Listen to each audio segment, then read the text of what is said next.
nga Leonard Koja në Window Radio Tigray. Mirë mbrëma, mirë se u ritakua miq, mirë se u gjeta dhe mirë se erdhët pranë valve të Window Radio sot e premte data 16 janar 2026. Shpresoj që të keni qenë mirë dhe të jeni mirë familjarisht dhe të keni filluar këtë fundjavë sa më këndshëm dhe sa më bukur dhe ne jemi sërish së bashku në puntatën e radhës Horizon.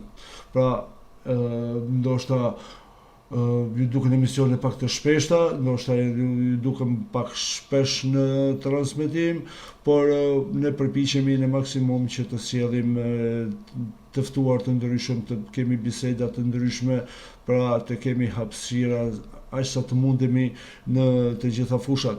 Kështu që kam filluar të bëhem edhe unë pak si djali mirë, sepse vazhdimisht më keni akuzuar që unë ftoj vetëm politikan, por përpiqem të rikuperohem dhe të rregulloj veten. Kështu që shpresoj që ju jeni pranë valve të Window Radio dhe të kemi si gjithmonë vëmendjen tuaj, mbështetjen tuaj, suportin tuaj, sepse ju jeni ata që na jepni forcën, që na jepni kënaqësinë dhe ne përpiqemi në maksimum që të shërbejmë aq sa të mundemi dhe sa më mirë vetëm për ju.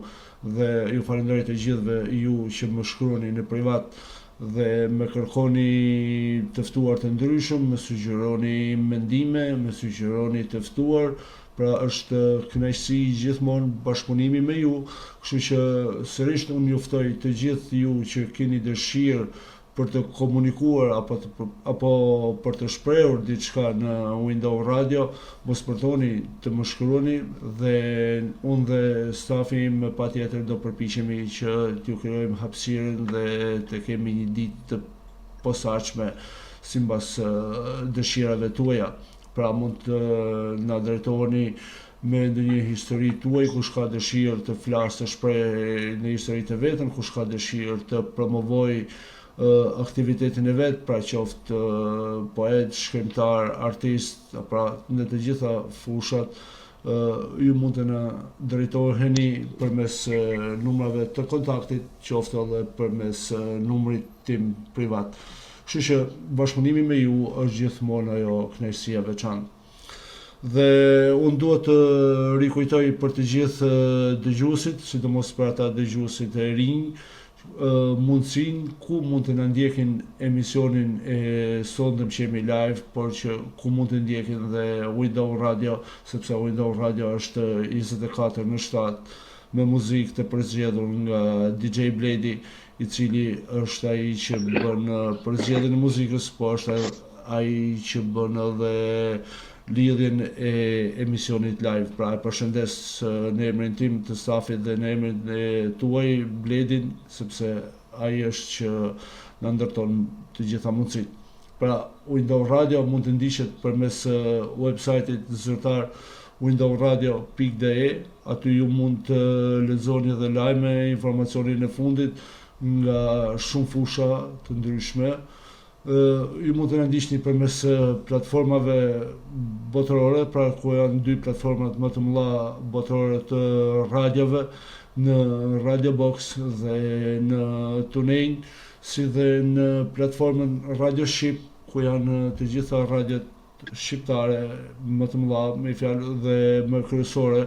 Pra ju mjafton që të shkarkoni njërin nga këto tre aplikacione dhe ne aty jemi live me emisionin, por jemi dhe me muzikën e përzgjedhur. Por mund ta kërkoni edhe në Google Search windowradio.de dhe mund të na ndiqni live edhe në këto momente. Po ashtu përmes faqes zyrtare të Facebookut windowradio.de, aty ju mund të na ndiqni dhe të komentoni apo të drejtoni pyetjet tuaja. Për të gjithë ata që nuk kanë mundësi të ndjekin emisionin e plot sonde, emisioni është nesër në orën 13 me orën evropiane në ritransmetim vetëm në radio. Pra, si që kuptuat, radio ka platformat e veta që ndiqet dhe ka dhe Google dhe website-in e vet, pra që mund të ndiqni.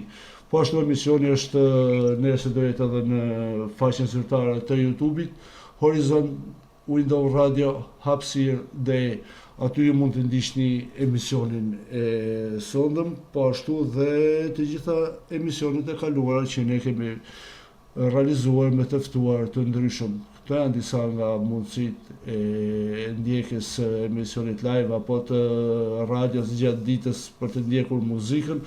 Pra, besoj që nuk janë të pakta, sepse duke qenë një media re, besoj se jemi përpjekur që të krijojmë sa më shumë komoditet dhe kushte për dëgjuesin se si mund të na ndjek. Kështu, atëherë, që po do kërkoja shumë mishisht të gjithë dëgjuesve, nëse nuk bezisen dhe nuk shqetësohen, mund t'i bëjnë një shpërndarje faqes të Facebookut të Window Radio në faqet e tyre të Facebookut apo dhe në grupe të ndryshme ku ata janë të antarësuar. Kjo për të vetmen arsye se jo se ju shpenzoni diçka apo ne fitojmë diçka, por të gjithë së bashku fitojmë gjën më të madhe sepse fitojmë dëgjues të rinj dhe kemi më shumë mundësi të komunikojmë dhe të bashkëbisedojmë njëri me tjetrin. Pra, si ta mendoni, nëse keni mundësi, mund t'i bëni një shpërndarje. Unë sonde, më thënë të drejtën, u duka se fola shumë lirshëm, por thënë të drejtën sonde kam emocione dhe për një vetëm arsye pse kam emocione, sepse duke qenë vetë më origjinë nga Malësia Madhe, por edhe vetë të ftuarin, po ashtu e kam nga Malësia Madhe, pra dhe janë emocione sepse unë ka disa vite që unë nuk e kam vizituar Malësinë e Madhe, dhe normalisht kur ke të ftuar dhe kur ke bashkëbisedim me bashkëpatriot, bashkëvendës, gjithmonë të kaplojnë ato emocionet e veçanta, por shpresoj që duke patur parasysh se kush është i ftuari, shpresoj që edhe mua emocionet do më largohen, sepse është një ftuar jo që nuk ka qenë prezent në Window Radio, sepse në sa herë që kemi patur emisione bashkëbisedim me dëgjuesit, i ftuari na ka telefonuar dhe ka folë, dhe madje edhe ju keni qenë të shumë që më keni shkruar për ta ftuar profesorin, pra siç e keni parë dhe në njoftimin që ne kemi bërë për emisionin sondëm, unë sonde kam Tonin Drekaj, i cili është jo thjesht një malsor i mirë dhe pozitiv, por është me të vërtet një intelektual i mirëfillt dhe është ai që flet me heshtje dhe me mendim, është ai intelektual race, do thosha.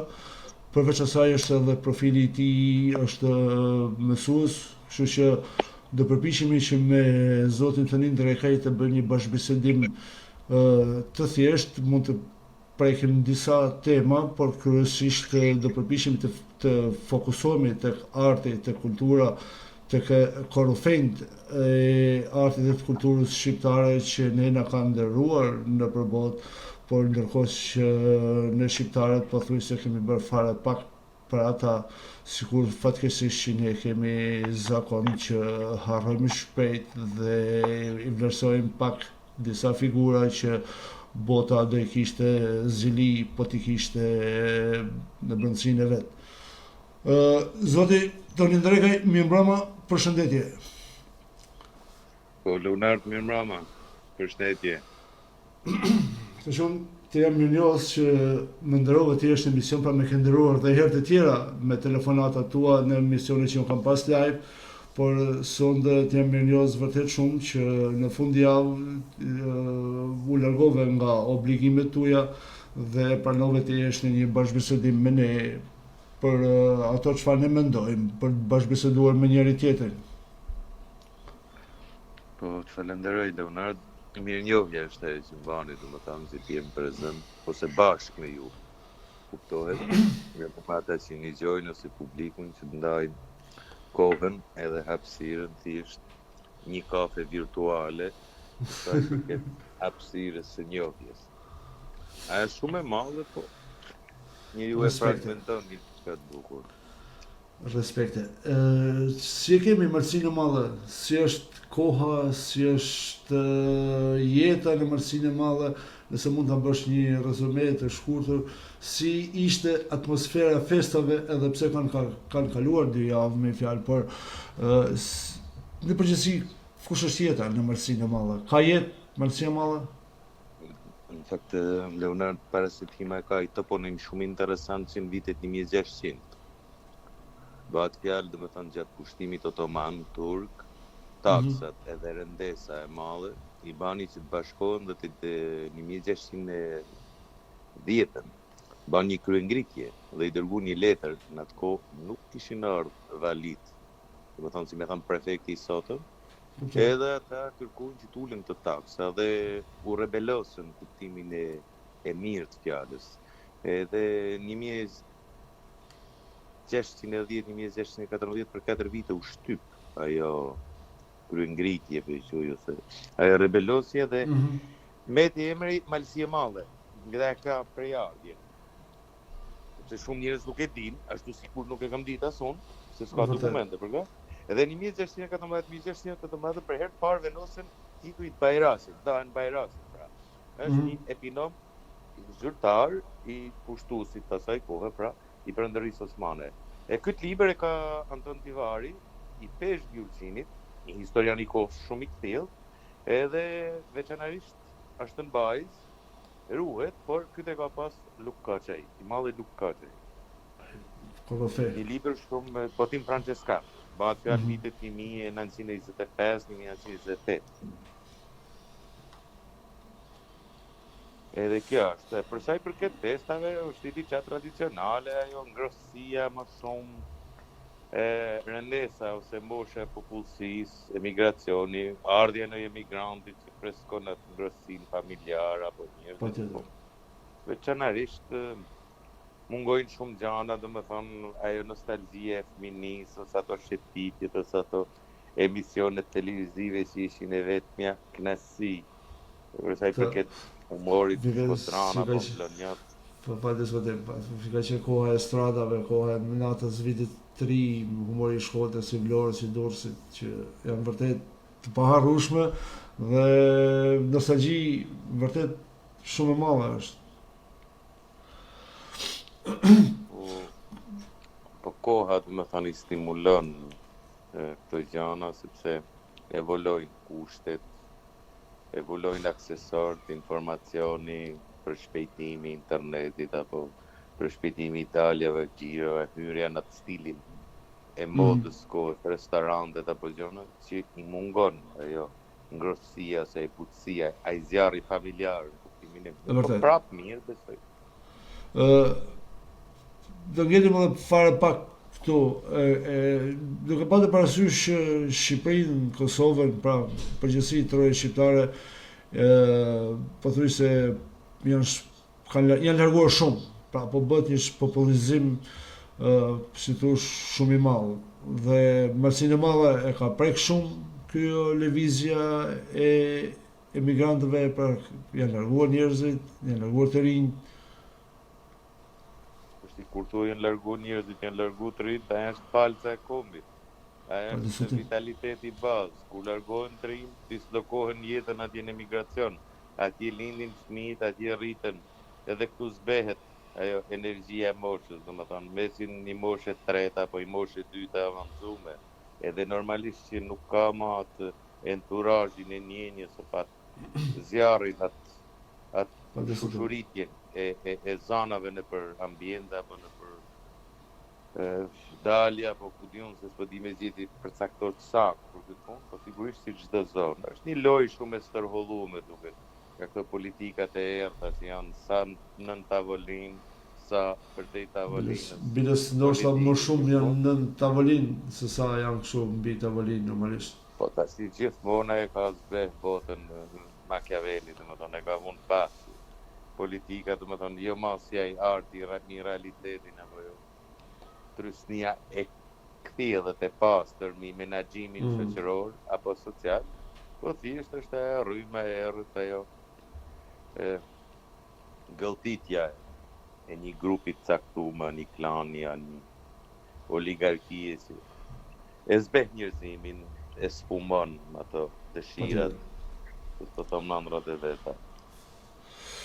Okej, Por normalisht. është ligji natyror ai që i rikuperon gjanat më shumë se ky konvencionali. Se hebrejt kanë atë thënien e famshme nëse i kujton, kur njeriu mendon zoti qesh, kjo qenie kaq e vogël do të mendoj para me. Shumë e vërtet kjo, shumë e vërtet.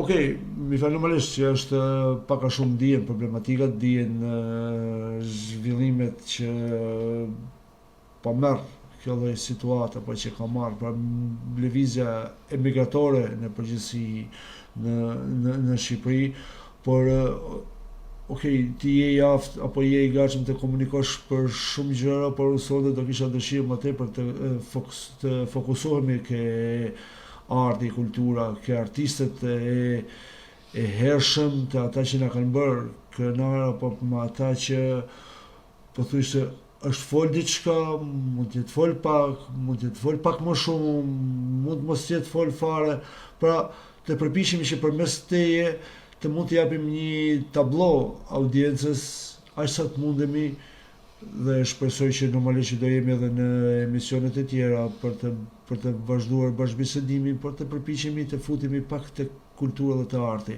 Dhe duke qenë që ne jemi të dy nga Malësia e Madhe, dhe Malësia e Madhe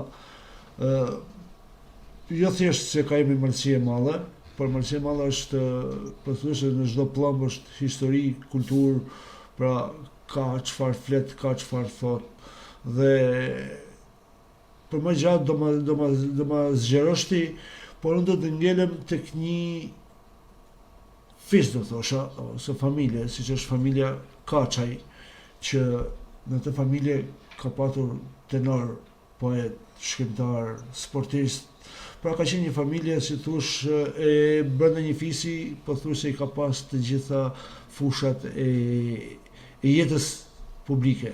Por unë dua konkretisht diçka për të mallin, për tenorin Luk Kaçaj.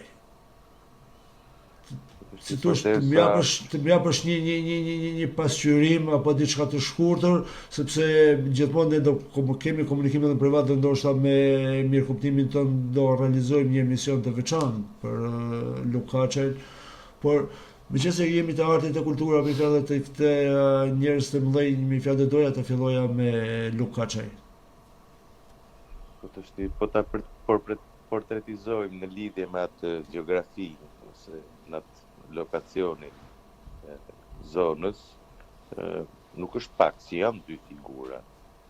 Të përmendet, domethënë, si fis apo si qytetari shpallje me rastin e demokracisë në Dot Kaçaj, apo Salvatorin që është të eksportit e futbollit, apo pse jo dhe piktori Leonardi, idealit në fushën e stravament shumë, por Luka në fushën e asaj që quhet vokalitet apo vokacion, në stilin e përcjelljes honit të argjend, është një nga burrat më të mëdhenj që ka planeti.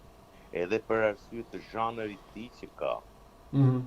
Të referohem pak, Luka ka qenë bas profundo.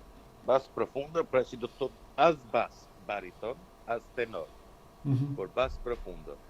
Unë kam pas fatin të atakoj 2 herë Leonardo Kaçaj. Një herë futboll në vitin 2000, edhe një herë të atakoj pak kohë në 7 shtator 2001, duke të ka vdek, mund ta kem takuar nga muaj maj.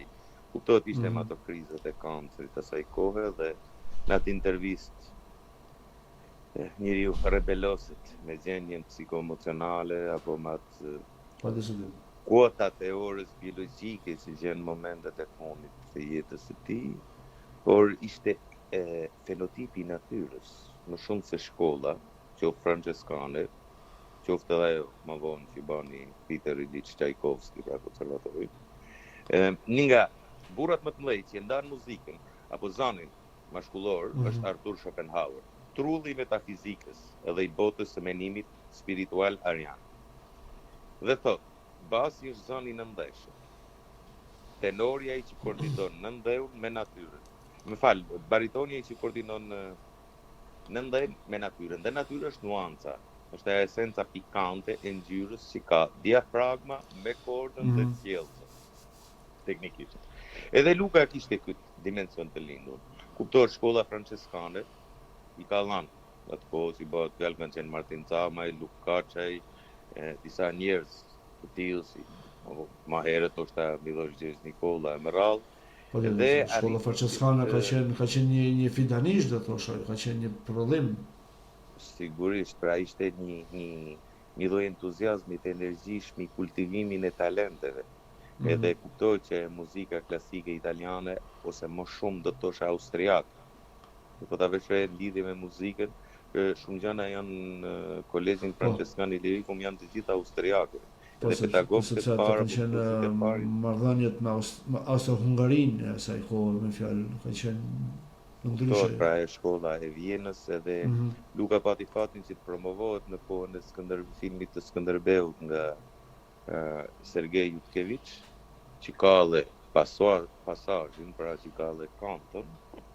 Edhe kuptohet arrit që të shteti shqiptar negocion me politikat e linjës dhe jep drejtën e studimit në Tchaikovsky, Peter Ilyich Tchaikovsky, kanë qenë shumë bashkosti të bardha apo të errësjan, si s'mjafton të normalisht, fundi ka qenë artista ata, që tregonte që momentin që ka shkuar në shkollë është përjashtuar nga dy lanë, s'ka pas nevojë. Se arti ta bëjmë si prelud përpara me Lao Tse, tek poema e famshme Taoizmi dritë, thot arti është testa spirituale. Pra arti e gjen njeriu. Është destini, është shigjeta e dritës që e bashkon atë. Lind, mësoni shkolla e mre. E kultivon janë tip inteligjencën, por e para që është vertikale është mindja, dimensioni për art. Po diskutim. Dhe Luka pati fat u kthye normalisht atje është e njohur që tenordi ka pas Italia, domethënë vetë mallin Caruso dhe bas Rusia. Bas i gjitha kohëve është Fyodor Shaljat. Edhe ai ndiste nga ato lozhat kur dilnin në herë studentat, pra nga Tchaikovsky në Balshoj, në konservatorin e Moskës, në teatrin pra Balshoj, edhe mori një famë nga një çift aktorësh, Irina Nizjev, edhe ndoshta shumë pak e dinë Leonard, por në diplomimin e Lukaçaj ka firmos Dimitri Shostakovich, një nga legjendat e pianofortës, një nga pedagog për herë parë tani po e di. Edhe normalisht politikat shqiptare ishte rikthehemi shumë u kthyen edhe të martuam apo të fejum dhe u detyruan më vonë që t'i braktisin. Kena rastin e Dritura Gollit, që ka qenë Maksim Gorki për gjuhë letërsi, kena raste të tjera, por ka jetu, domethënë, e çuditshme vetëm violinisti Pjetër Gaci në Shkodër, e ka majt bashkëshorten e tij, domethënë ka pranuar që ta bajnë ato sakrificë, apo sakrilegj për jetën e saj. Dhe kthimi i Lukës direkt do të vazhdonte te Radio Tirana, menaxhuat, domethënë honin, ose atë mbështjelljen eterike të Zanit, dhe më vonë do të hynte në Institutin e Lartë të Arteve si pedagog.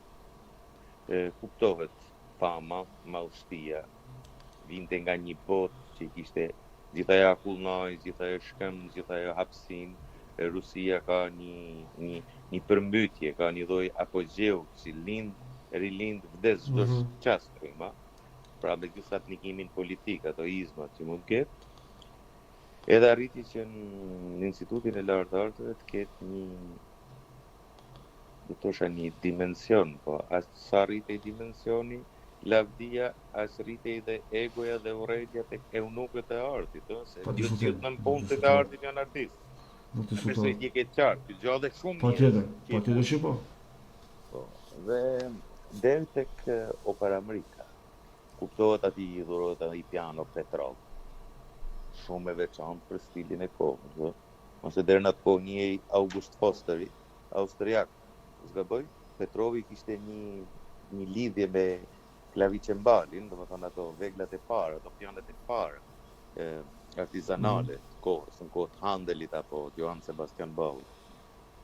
Dhe pas festivalit 11, zgabojnë 72-3 kështu, në shkurt Luka fillon dhe selektohet. Se është një njeri që nuk i përshtatet turmës, por kjo është fatkeqësia dhe mallësia e artistit, sepse artisti gjithmonë është vetëm, s'ka nevojë për elektorat, ka nevojë për dashamirësi, sepse dashamirësia mban atë në entuziazëm ose në atë valsin e frymës së pastër, në atë fladin e tij magnetik. Edhe akuzohet për shumë gjëra. Një nga këto është edhe rasti i operës Mrika.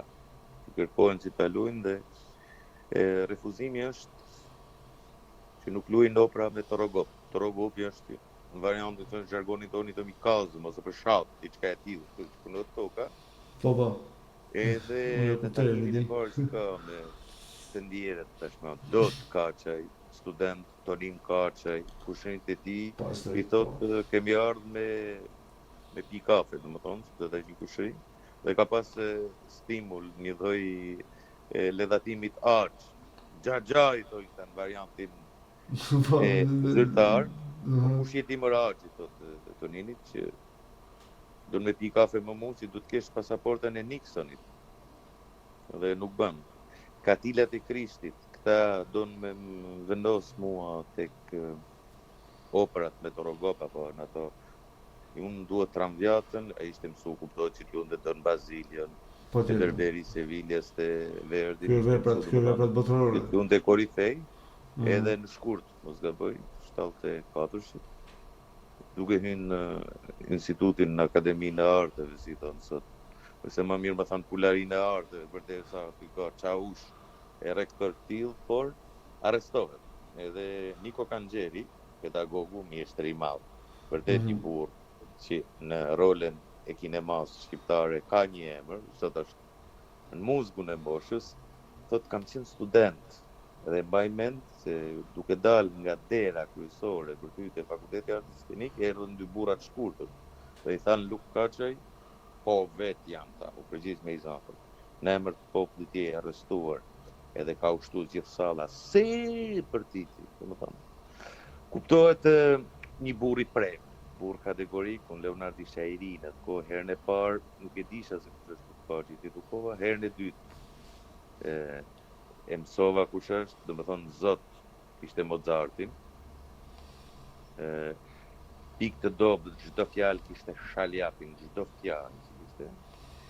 Edhe koha bani që ai ishte.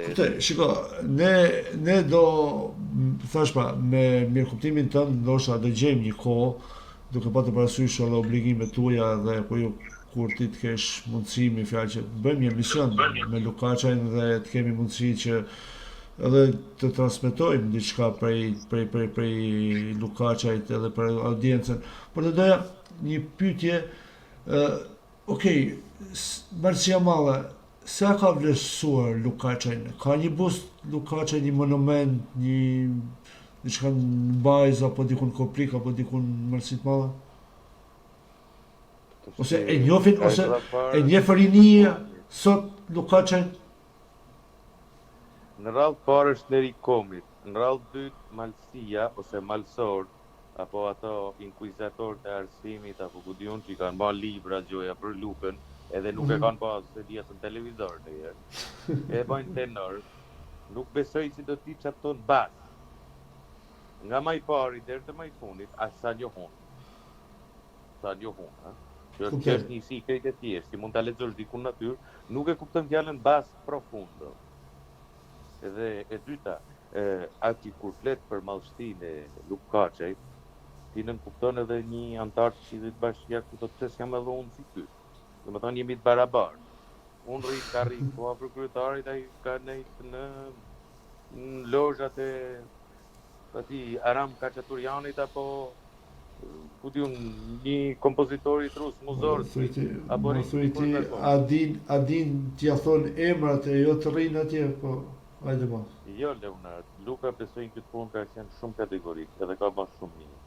Sepse artistin dhe artin e vlerësohet vetëm me art. As vlerësohet me politikë, as me biznes. E kisha për të sotshmit, për të sotshmit. Jo, Leonard nuk ka një vlerësim. Thjesht ai dikur ka qenë thjesht qytetar në erë që mund të jetë madhe një që ka thyer xhamat në një demonstrat, majt apo djathtë. Çfarë dole të këto qytetar nderi, more ai ka ngel më asaj bashkisë Mercis Madhe në një certifikat pa dhënë, ka mbet kush pa marrë certifikat, sepse më duket se po japin kështu pa taksa, pa dogan, certifikat nderi çdo kujt.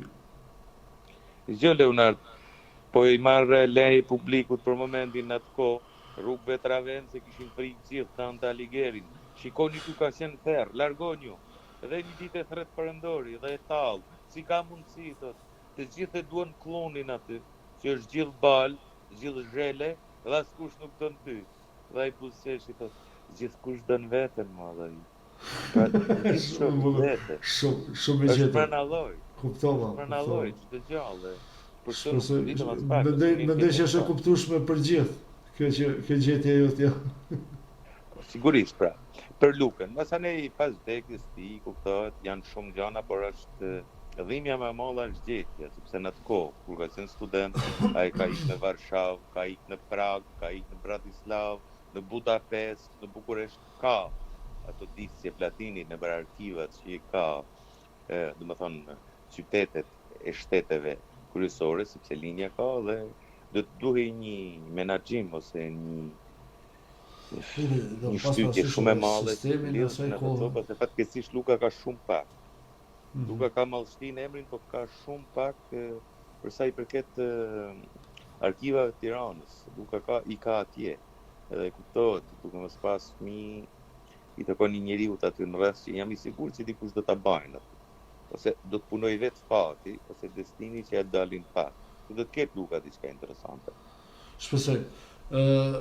Lavdi Lukaçe dhe lavdi çdo kujt që ka dhënë për kombin që ka dhënë për Shqipërinë dhe duhet i përulemi me nderimet më të larta dhe duhet i përkujtojmë dhe mos i harrojmë asnjëherë përmendjet, sidomos tani në këtë kohë që është mundësia Google, është mundësia internetit dhe gjitha, është vërtet mëkat që mos të lexojmë dhe mos të njihen veprimtaritë e këtyre korofeve, do thosha, që kemi patur, se duke patur parasysh edhe kohët e vështira që kanë qenë atëherë. Dhe si thosh, atëherë ka qenë një fidanishte, sot më duket se kemi rënë në prodhim. Më duket se nuk kemi dalë nga ajo ferma që ka qenë më përpara. Nuk e di pse, por shiko, do doja të largohemi pak nga Mercia Madhe dhe do shkon me një pyetje ose do më bësh një shpjegim ti. Do të përmendim pak Aleksandër Mojsiun, një nga ikonat më të mëdha të teatrit, duke patur parasysh respekti që ai ka patur sidomos në Austri, Gjermani, dhe më duket se është fol shumë pak për Mojsiun në Shqipëri. Dhe kush është mendimi jot dhe çfarë mund të mësojmë ne sot prej kësaj figure? Shti Leonard, në lidhje me artin apo artistët, kur flitet domethënë për pasaportën morale që shqiptarët kanë sot në botë, është koha e lashtë janë Kukuzhelit me ato notat espresive të tij, po nuk e kemi diçka të dokumentuar të gjallë për sa i përket aktrimit, aktori. Në fjalorin mitologjik, aktori dhe Turi janë në duel. Turi kishte armët e Apollonit, pra kishte famat dhe levdatat. Aktori nëse vret Turin do të merrte armët e tij dhe levdatat. Dhe kështu ndodh në të vërtetë në antikitet. Ngjarja është në kohën e Olimp. Dhe aktori nëpërmjet shpirtit të dikujt përcjell shpirtin e vet. Këtë thotë edhe Camusja, i madh tek Albert Camus tek miti i Sizifit.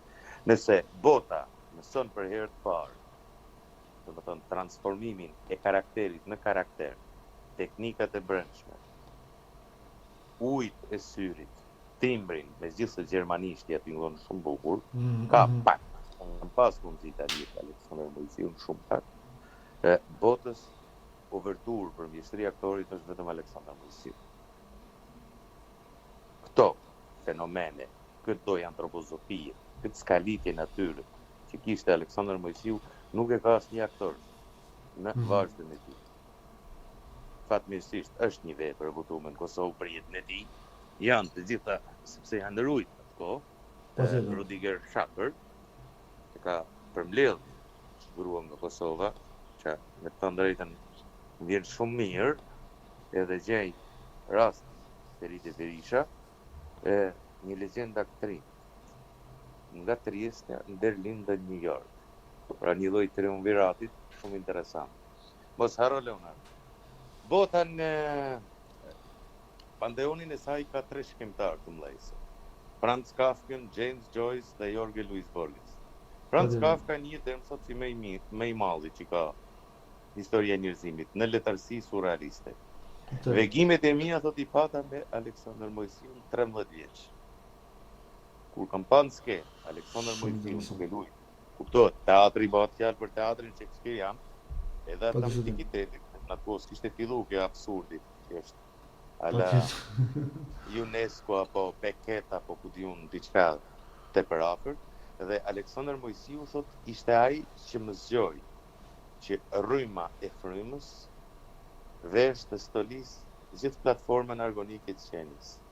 Aleksandër Mojsiu, sytë e tij, edhe ngjyra e zonit e tij janë të parritshme. Është shumë I madh Lorenzo Livelli. E ka luajtur shumë bukur, sikur ka është Shakespeare I ricikluar nga natyra. Po ta vesh rend pjesë e tij. Është anglosakson, është burr I madh. Me Vivian Leigh, me ato aktorë zonë. Me Mojsiun është etalon, sikur thuhet Lemon, sikur Budar, në aktrim bërkues edhe Aleksandër Mojsiu. Fatkeqësisht edhe fatmirësisht është aty në Durrës një emri teatri Aleksandër Mojsiu, mos gaboj. Edhe universiteti si emër. Po, nuk e di, teatra universitet çka ka, po të shkosh tek shkolla e aktrimit në Tiranë do të vesh re një Sander Pros apo një ku diun Andrea Malo, si di si kanë ato dy auditore që kanë, por Aleksandër Mojsiun po thuaj se nuk e përmend askush. Saqë ka zgjuat enturazhin dhe rrymat e mosvëmendjes edhe nga vetë ata që kanë pas moshtri, nga regjisorët e kohës. Përveç se kësaj, kur është aktor, ai ka një orkestracion ose një kompozicion artësh, në tingull, në nuancë, edhe në shkrim. Po të vesh re, domethënë momentet që artisti ka atë gamën eliptike, trishtimin apo knasin, letrat që I dërgon në anët të tij janë kaq të prekshme, janë madrigalit. Po, si ka mundësi më profesor që ky Mojsiu I madh që ka gjallë vegimet e Kafkës të madh dhe ose të paraqitet kaq I vogël në Shqipërinë tonë të vogël. Po sigurisht sepse po ta vulgarizoj pak një shprehje të thjeshtë I thot minari janë thes nuk futet. Normalisht që këtu nuk ka që ta mallshtin, duhet ta lexosh me mallshti. Patjetër. Artin duhet ta vlerësosh vetëm me art. Shpirti lexohet vetëm me shpirt, si thot Nietzsche. Dhe këtu ka ngel ajo kacavirja, se janë ata reptilianët, ata zvaranikët, që kërkojnë famën edhe shkojnë deri tek kryeza e zyrës punës apo deri tek ekrani I intimidum ose I doktrinum tek televizionet lokale. Edhe normalisht që këtu fati dhe destini ka punu shumë keq për ta vënë pa. Është një pasaport moral. Është një diçka që po të shkosh në Vjenë, që është kryeqyteti I artit në botë, që me Jozefin e dytë, pra 1723, edhe po të kesh një emër si Aleksandër Mojsiu, është mallësti për mua. Po ta mund të ketë një emër tjetër, mund të ketë një Lorenzo Oliver, një po mirë, bota mund të ketë, për ne shqiptarët është ky. Marlon Brando. Jo, për ne shqiptarët edhe për ata. Edhe për ata, po, normal. Si skalitje natyre, si krijesë, afër artit, afër teknikave të brendshme, afër mjeshtrisë të aktorit, Aleksandër Mojsiu I desublimon shumë ata. Këtë jam shumë I sigurt, me njohuritë e mia, cekta apo të thella që kam, për këtë jam gjendje të argumentoj dhe t'i jap gjithmonë vetes drejt për dashamirësinë që kam për artin, jo për nëmpunësit e artit. Pra Mojsiu është një shkollë që shkon vetëm tek individi. Është filozofi e individit për individin, jo për turma. Edhe aq më tepër që aktori armën më kryesore që ka fjalë. Ai tingull, ai hot, ai përplasjes, diafragmës, lëvizjes, demonstrimit, qerpikut, shikimit, ecjes, lëvizja skenike, edukimit trupor që ka aq sa kam pas rastin tash. Nëpërmjet ekranit Aleksandër Mojsiu është padyshim është imuniteti më krenar që arti shqiptar fillon në botë. Nuk e di se ku përfundon, sepse nuk mund t'jap vlerësime i pari apo i dyti në këtë rast. Gjithse cili yll është në vendin e vet, por padyshim që është një front spiritual Aleksandër Mojsiu.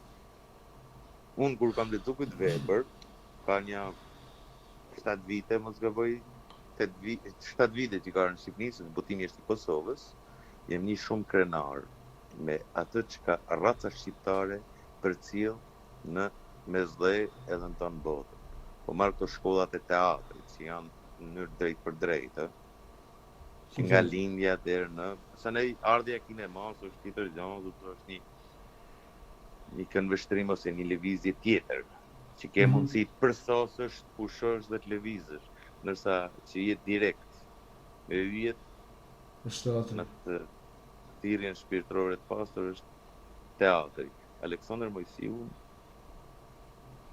e ka vlerësuar Zoti Leonardo. Nuk kuptoj. Është fjala ndonjëherë nuk e suvaton atë. Po, mi fal shpesh fjala shumë e dobët, shumë vulnerabel për atë çfarë do njeriu të thotë, sepse disa gjëra që janë energjike, janë shpirtërore që nuk edhe shpjegohen me fjalë, por dua të thëj një gjë shumë të bukur, se arti i Aleksandër Mojsiut është për individin dhe jo për turmën. Tashi, duke patur parasysh me këtë shprehje tënde, duhet të kaloj tek një figurë tjetër, tek Ibrahim Kodra. Stili i pikturës të Ibrahim Kodrës është i veçantë. Dhe sa njihet në Shqipëri, është edhe ky art për individin apo është një art për turmën? Kur thof art për turmën, nën kupton domethënë ato pasazhet realizmit socialist apo poezit, gravurat e Facebookut që bajnë turma. Për këtë kam ose pse shiko, unë lexoj shpeshherë në Facebook, s'kam asgjë mas kënd, të gjithë janë të nderuar, çdo kush i merr guximin të shkruajë, të publikojë diçka, është i mirëseardhur dhe i bravo i qoftë. Por vërë që thot për 10 vite thot kam botuar 70 libra. Kam botuar kaq, kam botuar aq, o kupton? Pra tani, okay, nuk ka asgjë të keqe të shkruash, pa zotim, është vetë publiku ai që bën atë përzgjedhjen, të ruan, s'të ruan, është gjë tjetër, por pra të kjo kam turma unë. Tash ti përmende Ibrahim Kodrën, një nga burrat që kristalizon frymën në telajo, një mënyrë shumë fluide, shumë flamande, shumë espresive, shumë okulte. Për sa i përket botimit, tash dhe njëherë unë kam pas njoh një islami në Tiranë, një grua që po promovonte diçka dhe kishte për 10 vite 25 libra. Tha çfarë Zoti që sa ku Abrahamit, ka jetu 750 vjet ton Abrahami. Dhe 750 vjet ajo domethënë do të kishte rreth 1900 sa libra. Domethënë që botës do t'i duhej edhe një varg nga zvastika, 12.500 para, 12.500 mbrapa, 25.000 vit që lexojnë poetet apo poeten apo poetin, s'ka rëndësi kjo. E përmenin një nga korifejt, që falë fatit, dhe falë madhështisë së kohës, ai ka pas shansin si disa tjerë, si Odisej Paskali, për shembull, apo edhe Ibrahim Kodra, tipu nga Ishmi, është shkollu në Itali. Mirë po që t'jesh në Itali dhe t'pish kafe çdo ditë mik me Salvatore Quasimodo, një nga poetët simbolist më të mëdhenj të shekut 20 që ka Italia, e Montalen dhe Ugaretin, se nuk jam unë ai si ndaj, nuk është pak. Po të kesh në kafe dhe Picasson, Pra kjo është një suplement nga fati, natyra dhe pasioni si për mushin e ekzistencë. Po nëse njëherë në ultim vjen dhe Paul Cezanne, një konfigurim i shpirtit mes nuancës, dritës dhe energjisë që përmendet ti, është madhështia e fatit ajo që të formaton. Patjetër. Bëhet fjalë si deri në vitet 2010, 2008, 90, ai vinte në Tiranë shumë shpesh, që nga paraqitja, stili, ecja, sinceriteti, që quhet kryqëziteti i Zotit, i thotë Shën Agostini, Ibrahim Kodra është në panteonin e burrave të ndërkombëtarizuar. Në Shqipëri kuptohet që njerëzit e vlerësojnë më shumë i afrohen ata të politikës, si të përfitojnë pak kapital mi influencat e vëmendjes. Por e kam parë që ai kishte një intervistë, ishte një rebelosje shumë të madhe. Edhe me rastin e një promocioni që bani Leonardo Voci, në atë kohë në Sheraton Tirana, të është një ka bën kastratu, nuk e di që në katin e parë, ai tregoi një thjeshtësi dhe një modesti të jashtëzakonshme. E stun shumë njerëz dëgjoni tha unë sonde kam marrë për këtë djalë. E do të rri për këtë djalë. Se e dua shumë, se shoh që ka talent. Dhe e dyta ishte një intervistë që dha diku te ato televizionet lokale të Shqipërisë. Gjithë këtë pasuri që keta, nuk më intereson pasuria.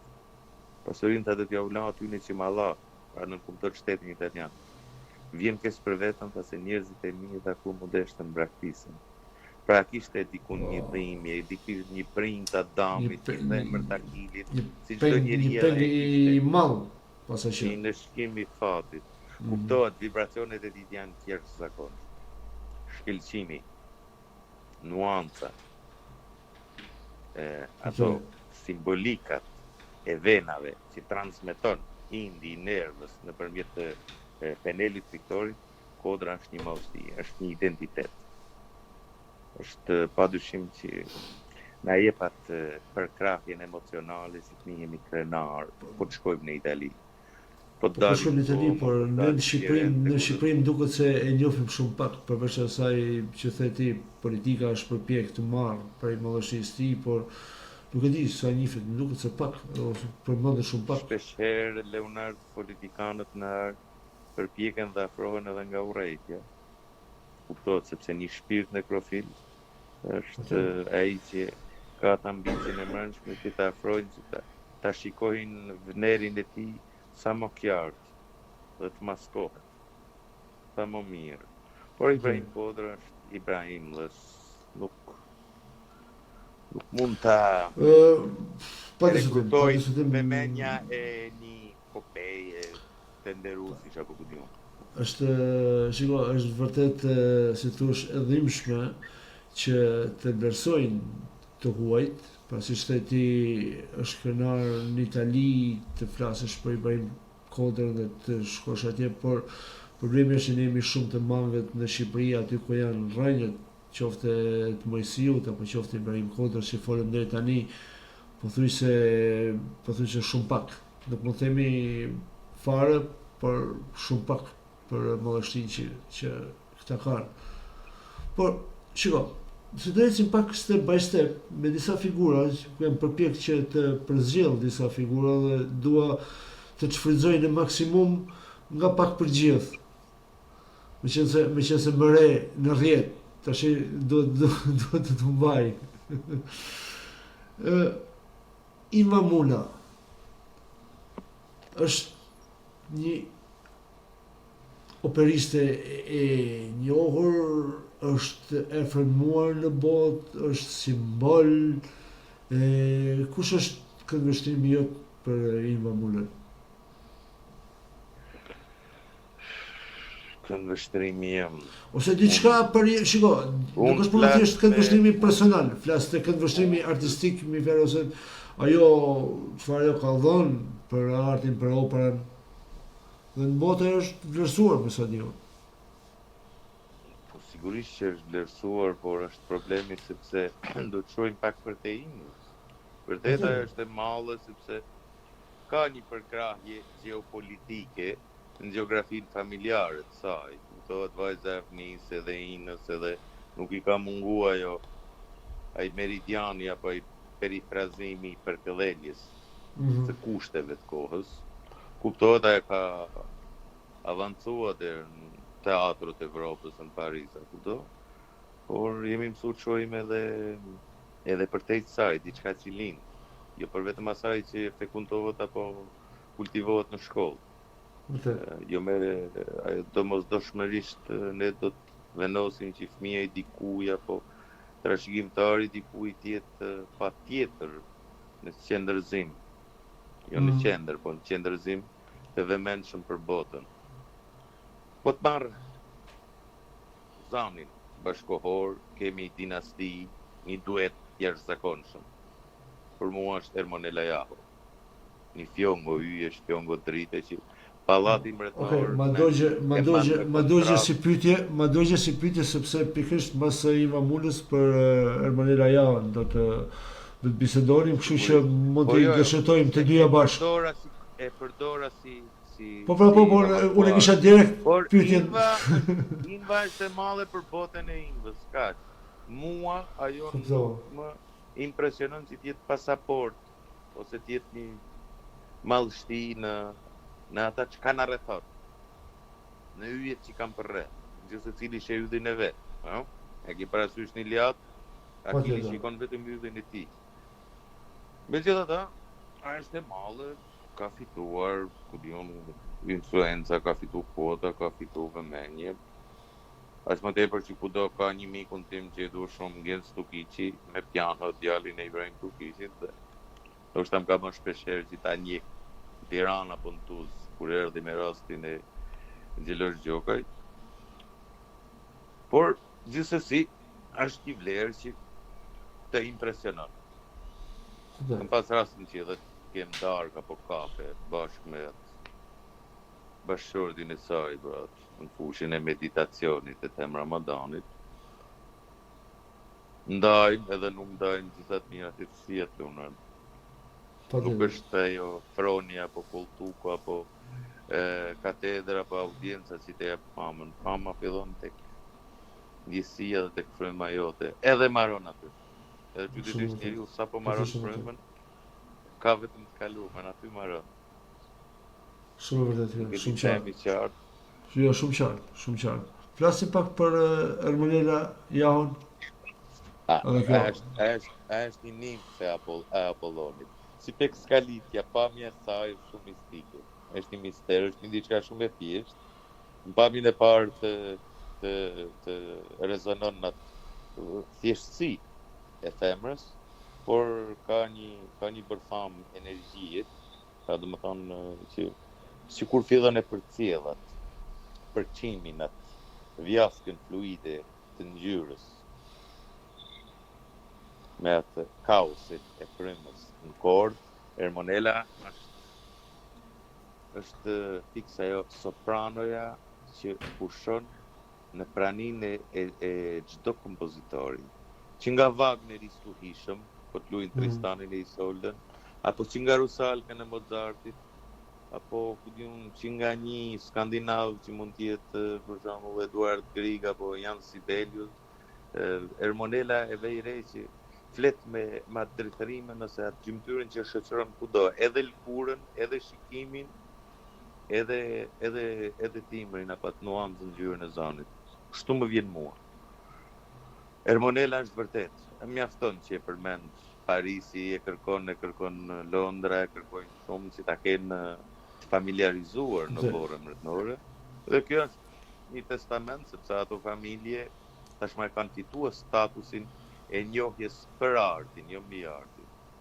Edhe ata e jetojnë dhe përjetojnë nga I kultivimi I gjatë që kanë në kushtet familjare. Me thënë të drejtën, ka shumë emra apo shumë figura, dikush më pak, dikush më shumë, por që me të vërtet kanë dhënë shumë dhe I ka vlerësuar shumë skena botërore apo edhe I ka ndëshkuar.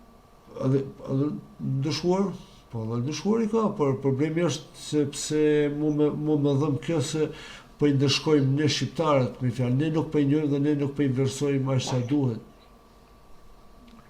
Leonard, Në vitin 1968, 1969, regjizori Franco Rossi vendos në skenë filmin Odisea, një nga kryeveprat e historisë njerëzimit, vepra e dytë e Homerit, me 22 këngë, 24 kishte.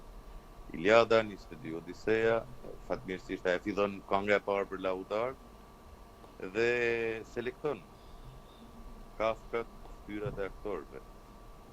Dhe një nga këta kuptohet fal shkollës së Beogradit, sepse ishte shkolla e Stanislavskit, ajo shkolla katërdimensionale ose muri i katërt i interpretimit. Një nga fytyrat që impresionon më shumë është Bekim Femiu. Dhe përballë tij rol ka po një shqiptare, një mësuese në Korinthia, Irena Leleku, apo Papas, më mirë nga i shoqi. Drithia e syve të Bekim Femiu, që e shoqëron, sepse kuptohet kamera në atë kohë nuk ka qenë as profesionale, apo mas Nuk ka pas të efektet të filtrat e të gjitha që janë sot. Po. Dhe drithia e tij udhëtari, pra ati Unis ose Ulis, ka lënë gjurmë në historinë e jetës. Është ulla e jetës, është ulla e njeriut. Ma të thesin e kockave, të eshtrave të tij në shpinë, ma të dhimbje, ma të fat dhe ma të ëndër dhe ma të realizim. Dhe mos të harrojmë, sepse në atë kohë, një vit mrapa më duket, e kanë luajtur edhe dy korifejt Hollywoodit.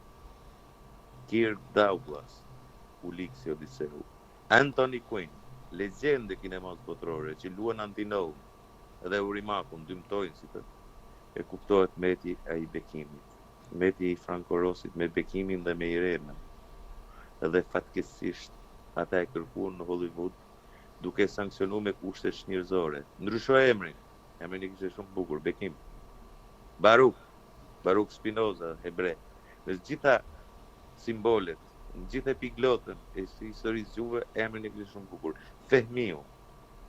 Ndrysho fen, ndrysho kombin, ndrysho gjuhën, edhe ai tha jo, tha, unë jam Bekim Femiu.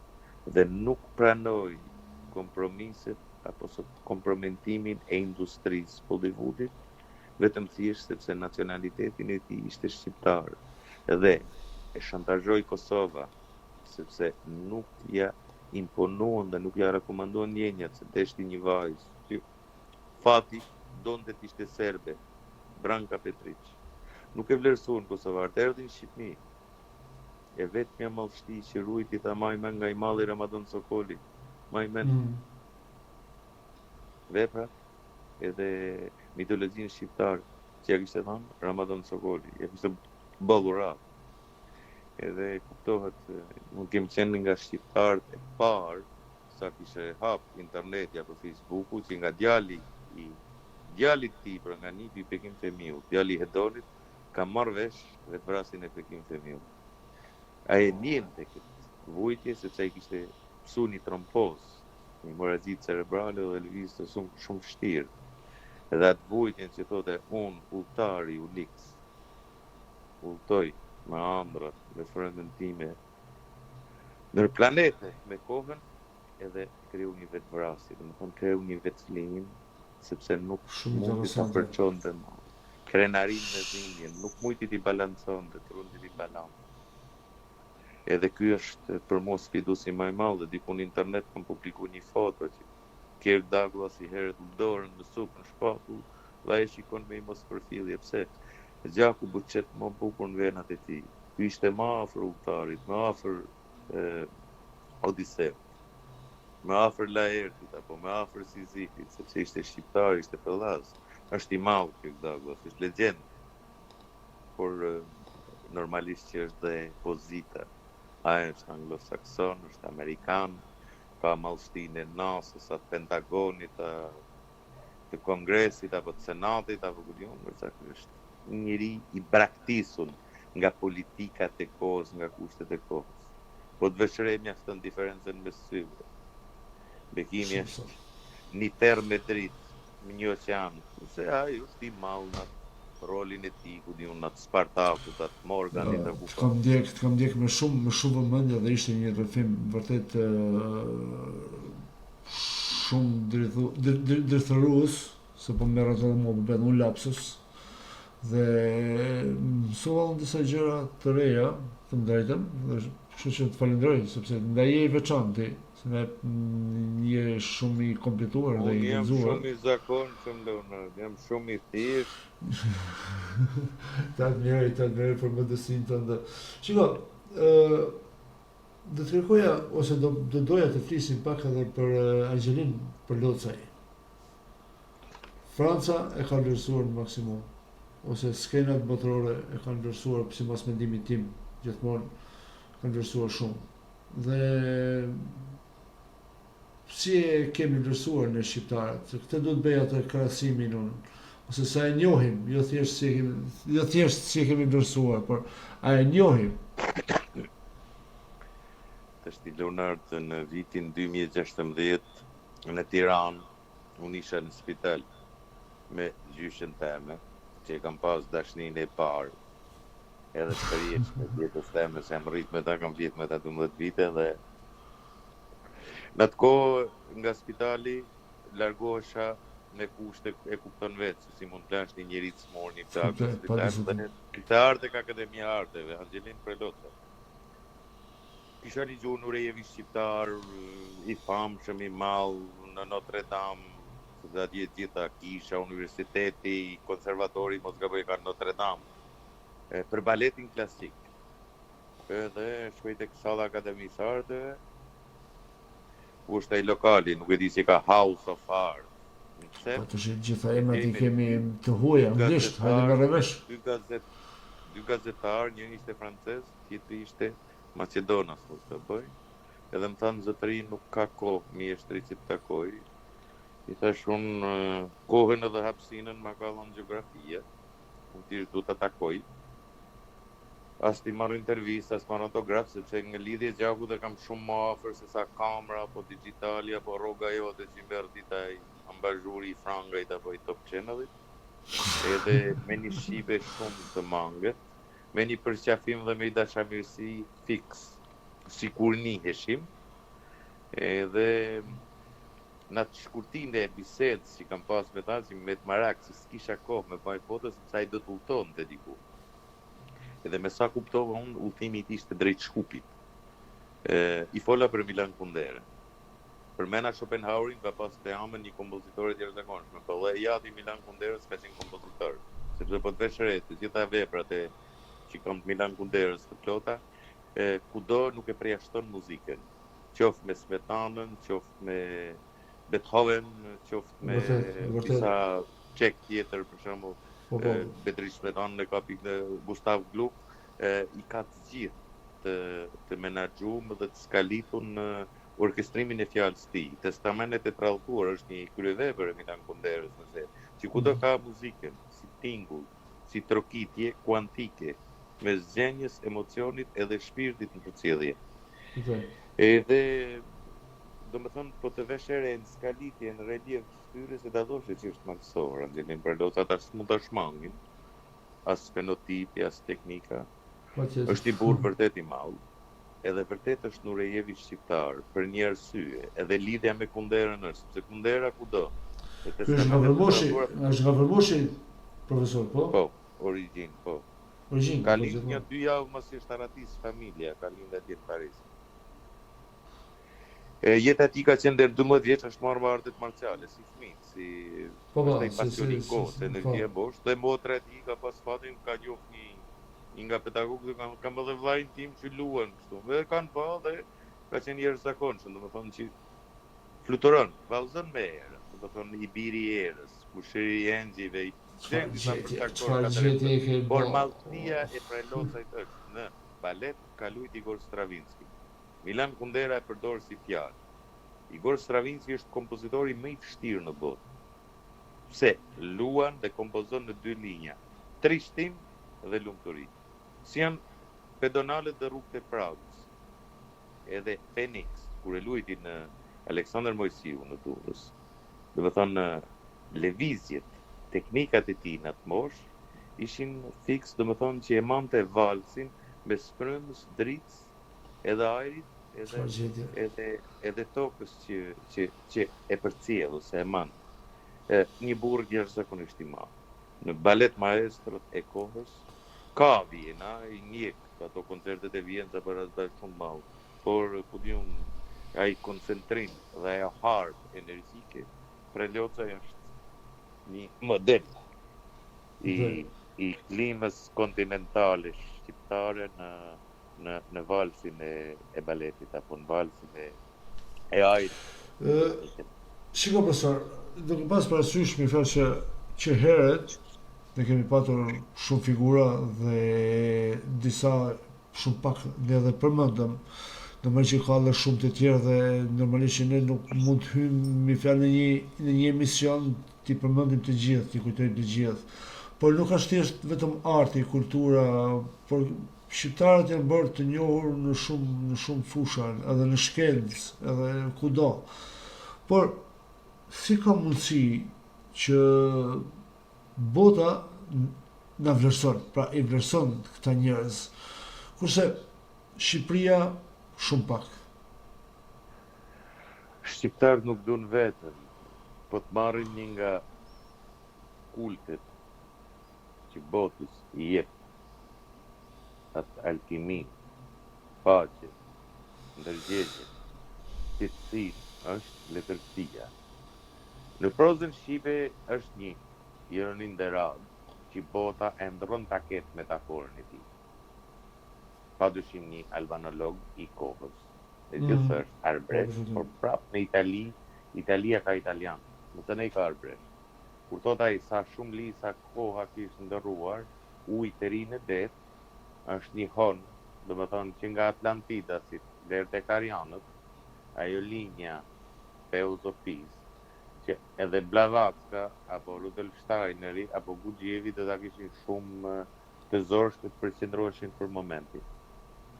Edhe deradën thjesht e përdorim sepse kemi pak mjete shprehse, shprehi, pra të shprehjes janë ngushtuar karakter, sepse sintaksa është gjenje edhe ritëm kardiak. Nuk ka të bëjë me leximin.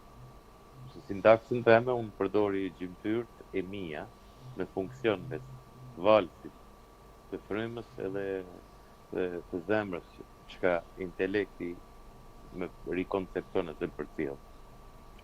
Dhe shqiptarët shpeshherë domethënë na shkalojnë duke promovuar disa figura që nuk e gjejnë veten politik, pastaj i kalojnë letërsi, se gjejnë letërsi, pastaj i kalojnë biznes, pastaj i bëhen dhe në fund përfundojnë kritik. Që është kritiku? Kritiku është ajo unuku në harrimin e artit. Si gjithmonë vetëm ruan.